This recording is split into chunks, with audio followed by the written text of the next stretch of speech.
கமல்ஹாசனுக்கு ஜோடியாக நடிப்பதே ஒரு வரம். அதுவே வரம் என்றால் கமல்ஹாசனாகவே நடிப்பது என்பது.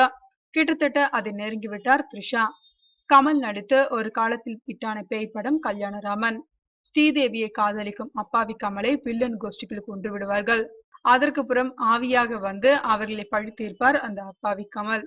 இப்போது கோடம்பாக்கத்தில் கொளுச்சிருப்பது ஆவிகள் தானே. அந்த நம்பிக்கையில் மீண்டும் கல்யாணராமன் படத்தை ரீமேக் செய்ய நினைத்தாராம் அப்படத்தின் தயாரிப்பாளரான பஞ்சு அருணாச்சலத்தின் மகன் சுப்பு பஞ்சு.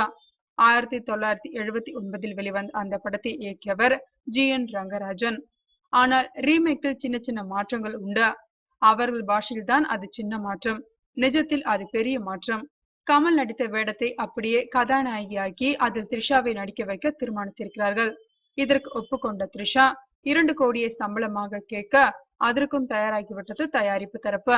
இந்த படத்தின் கூடுதல் சிறப்பு என்னவென்றால், பழைய கல்யாணராமன் படத்திற்கு கதை வசனம் எழுதிய அதே பஞ்சு அருணாச்சலம் தான் இந்த படத்தின் கதை வசனத்தையும் எழுத போகிறாராம். கமல் அதிர்ச்சி என்றெல்லாம் தலைப்பு வச்சாச்சு. இப்படி ஒரு முயற்சி நடப்பதை அறிந்த கமல் தன் கேரக்டரில் த்ரிஷா நடிப்பதை சற்று ஆச்சரியத்தோடும் அதிர்ச்சியோடும் ஏற்றுக்கொண்டாராம்.